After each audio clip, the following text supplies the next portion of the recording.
The WHAS11 night team is all new right now at 11. JCPS tonight rolling out its proposed new starting times for all schools. We watch it all with a concerned parent. That second option is going to require me to find a way for her to get home in the afternoon. And then news since 6, the gun violence victims, the surviving families, a large crowd with police and Metro Council members.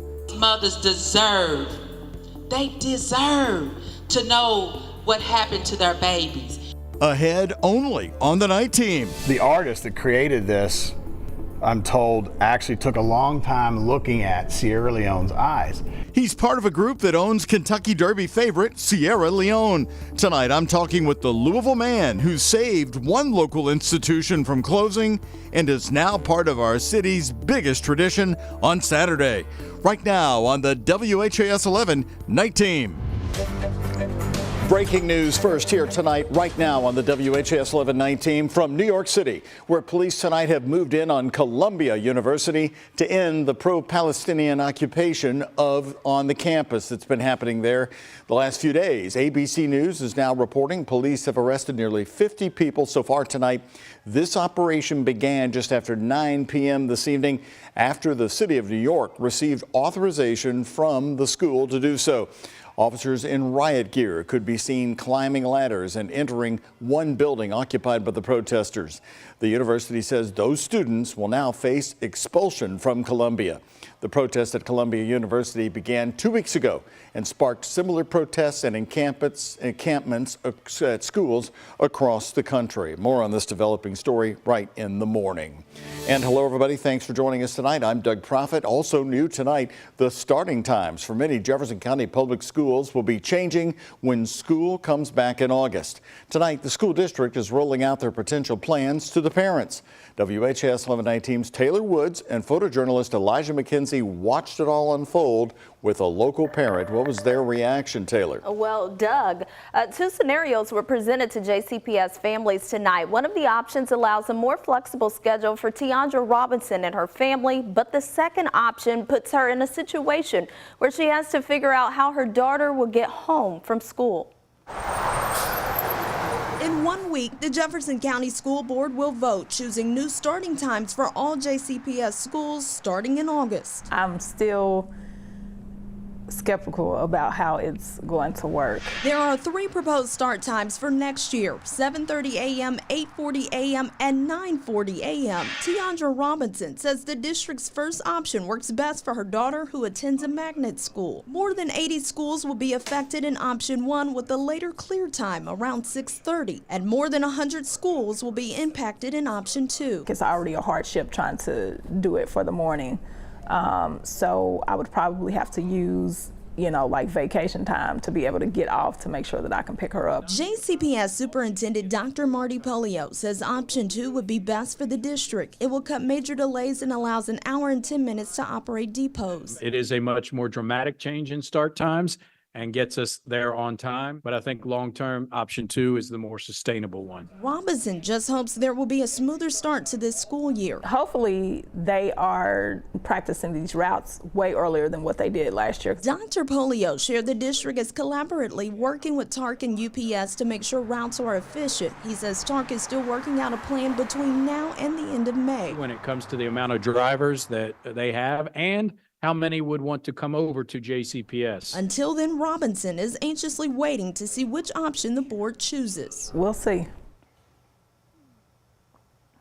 And the Jefferson County School Board will decide on what that new start times will be in a special meeting on Tuesday, May 7th. In studio, Taylor Woods, WHAS 11 night team on your side.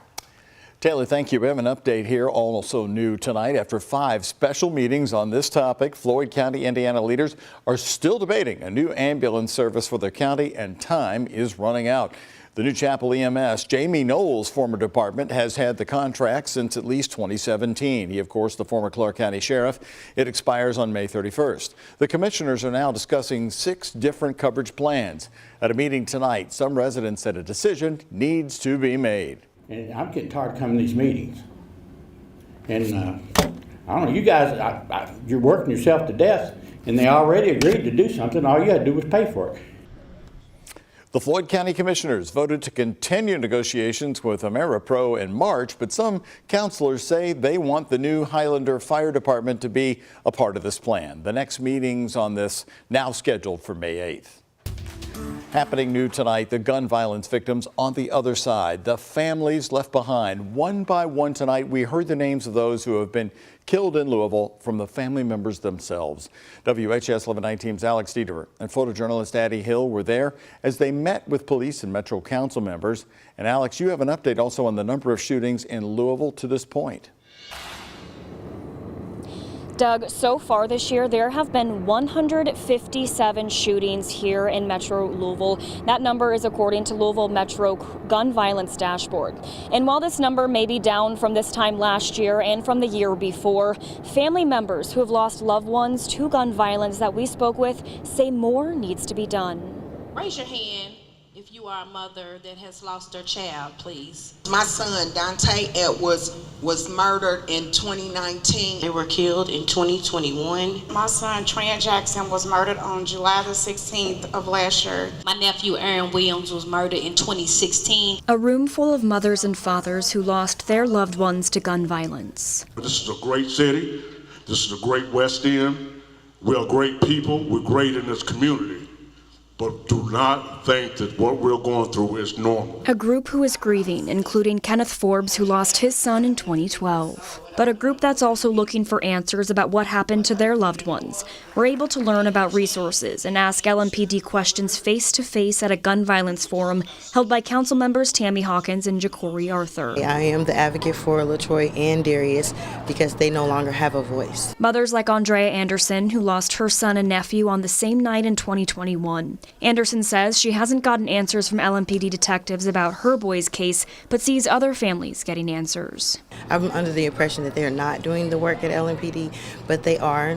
They're handling some of the cases, but mine's is kind of falling through the cracks. So far in 2024, there have been 157 shootings. 46 of those have been fatal. We want to do our best to bring justice to the victims and you as families. Lieutenant Steve Lacefield with LMPD's non-fatal shooting unit urges parents to keep reaching out to LMPD to get the answers they need. I want to know if my guys aren't following up with you. We got to help LMPD, y'all. You know, everybody, when I say boots to the ground, I don't only mean get out there and walk and talk. I mean, y'all got to give up boots to the ground, meaning from the youngest to the oldest. We have a list of resources, local resources for those who have experienced gun violence and those who are trying to prevent it, linked to this story on our website, WHAS11.com. Live in downtown Louisville, Alex Dederer with photojournalist Addie Hill, the WHAS 11 Night Team on your side. The wife of Louisville super chef Darnell Ferguson says police, quote, twisted her words after a domestic dispute that happened in January. Ferguson was charged with burglary, strangulation, and terroristic threatening after the incident. In his arrest citation, his wife told police Ferguson entered her home where they got into a fight and he strangled her. Today, Tadada Ferguson released a statement through her attorney saying that was not the case. She wrote, quote, I believe my words were twisted by certain law enforcement officials who were looking to make a name for themselves at the expense of my husband's celebrity status, end quote.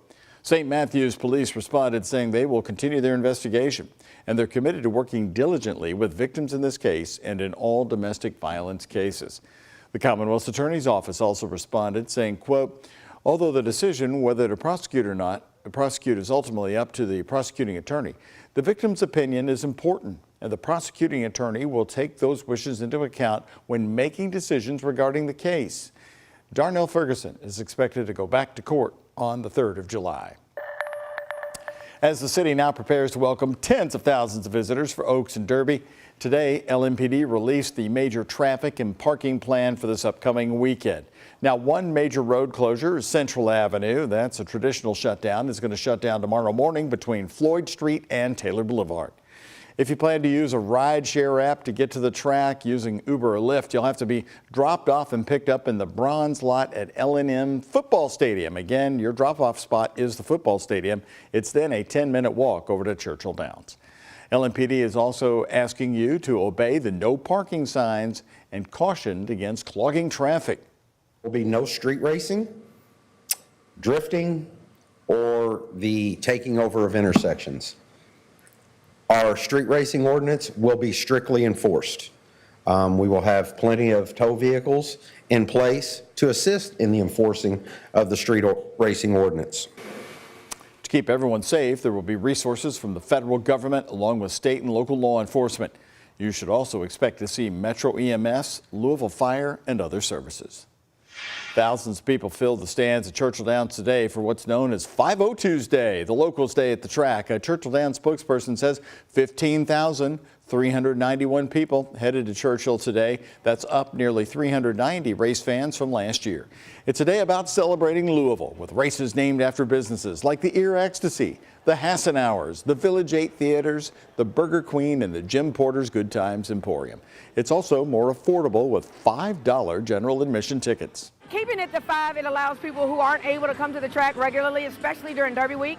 I think that really definitely helps it to be to be more local, but also reaches a demographic that's not able to make it, right? Because you get the same $5 ticket today, and it's $300-400 on Derby day.